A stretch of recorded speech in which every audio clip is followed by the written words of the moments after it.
Thinking about signing up for DigiFantasy, but not sure whether to pick the Fantasy Bundle or the AI Sleep Generator? Let's break down the difference so you know which one fits your style of play. The Fantasy Bundle, priced at $59 a month, gives you full access to DigiFantasy's research tools. The DFS Optimizer, which compares sportsbooks ads to DFS apps to highlight mispriced lines. The Fantasy Scores page, where you can see how different platforms project player performance. And the DFS Middling tool, which helps you find opportunities to win on both sides of a prop when lines differ between apps. This option is best if you like doing your own research and building slips manually with data-driven confidence.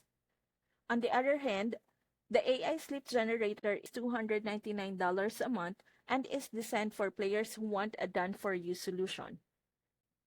It automatically generates correlated, profitable slips across price picks, underdog, and better. You can sort by profit margin, correlation score, or sport, then save them instantly. This option is perfect if you don't have hours to research and just want high-quality slips you can trust.